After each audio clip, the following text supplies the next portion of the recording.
Assalamualaikum warahmatullahi wabarakatuh. Jumpa lagi dengan saya, Pak Lutfi. Selamat pagi teman-teman semuanya. Gimana kabar kalian?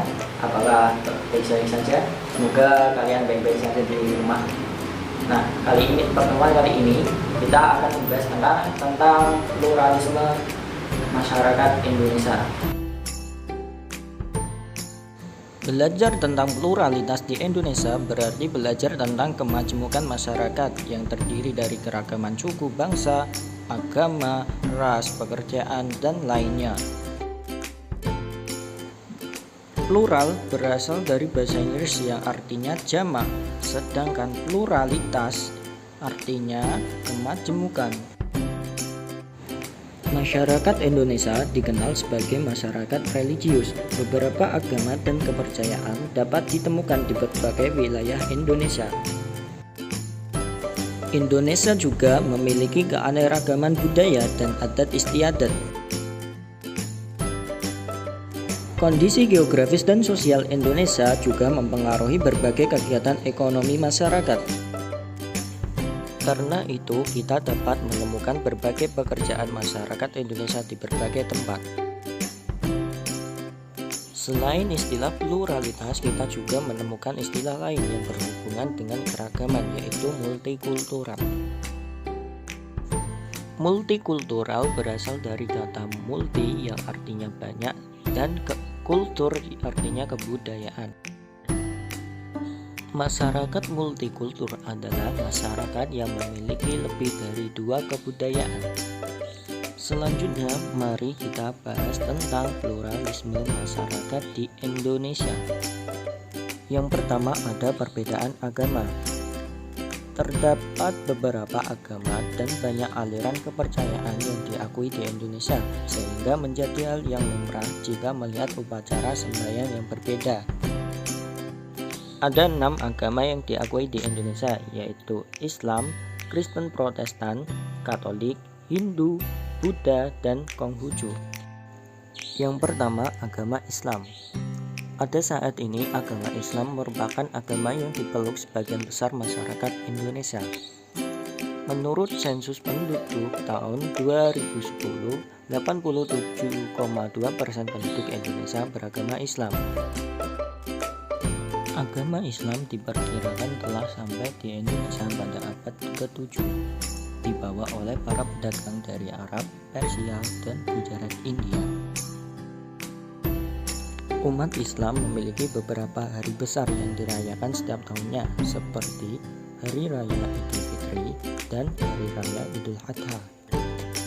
Kemudian Hari Raya Tahun Baru Hijriah dan Hari Kelahiran Nabi Muhammad SAW.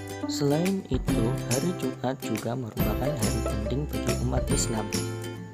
Pada hari Jumat, semua laki-laki wajib melaksanakan ibadah sholat Jumat secara berjamaah di masjid. Yang kedua, ada Kristen Protestan.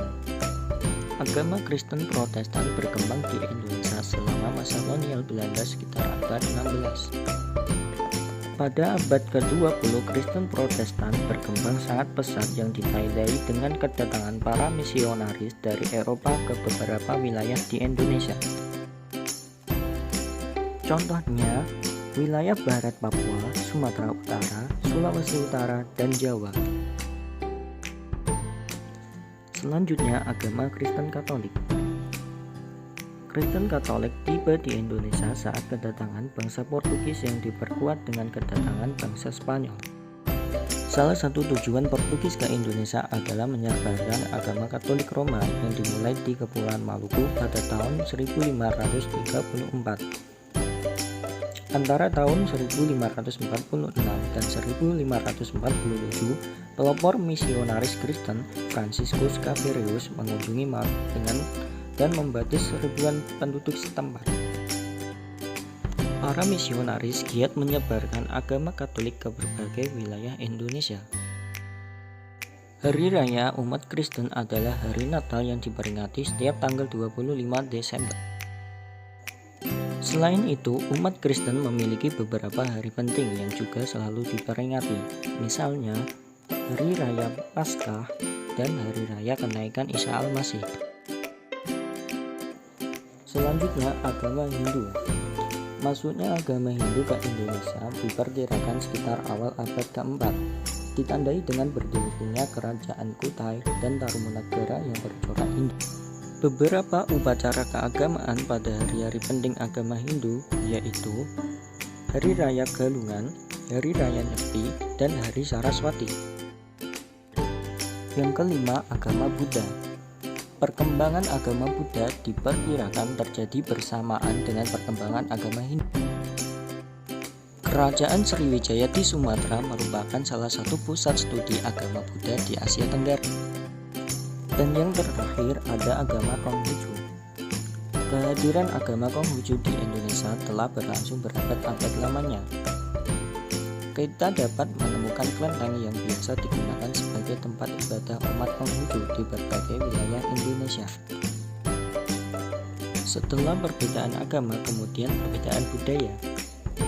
Apakah yang dimaksud dengan budaya dan kebudayaan? Menurut Kuncoro Ningrat, budaya merupakan sebuah sistem gagasan dan rasa sebuah tindakan serta karya yang dihasilkan oleh manusia di dalam kehidupan bermasyarakat. Faktor-faktor yang mempengaruhi perbedaan budaya masyarakat Indonesia yaitu perbedaan lokasi, kemudian perbedaan agama atau perbedaan budaya dapat dikenali melalui bentuk-bentuk pakaian tradisional, tarian daerah, rumah adat, dan lain-lain. Adanya keanekaragaman budaya itu, fungsi keragaman budaya adalah 1. Sebagai daya tarik bangsa asing. Yang kedua, mengembangkan kebudayaan nasional. Yang ketiga, tertanamnya sikap toleransi. Yang keempat, saling melengkapi hasil budaya. Dan yang terakhir, mendorong inovasi kebudayaan. Ketiga, kita membahas perbedaan suku bangsa. Bangsa Indonesia memiliki lebih dari 300 kelompok etnis atau suku bangsa. Kelompok suku bangsa terbesar di Indonesia yaitu Jawa, Sunda, Melayu, dan Madura. Berbagai suku bangsa di Indonesia hidup berdampingan dan bekerja sama untuk membangun bangsa dan negara. Yang terakhir, perbedaan pekerjaan. Pekerjaan merupakan salah satu bentuk kegiatan ekonomi yang dilakukan masyarakat untuk memenuhi kebutuhan. Pekerjaan dibagi menjadi dua, yaitu sektor formal dan sektor non-formal. Pekerjaan sektor formal adalah berbagai pekerjaan yang dijalankan oleh pelaku usaha resmi baik pemerintah maupun swasta. Contohnya pegawai bank, pegawai kepemerintahan, dan guru. Sementara pekerjaan non-formal adalah pekerjaan yang dilakukan secara mandiri, tidak bergantung pada pihak lain. Contohnya petani, pedagang, dan tukang bengkel. Nah, itu tadi adalah pertemuan kali ini. Sekian dari saya. Wassalamualaikum warahmatullahi wabarakatuh.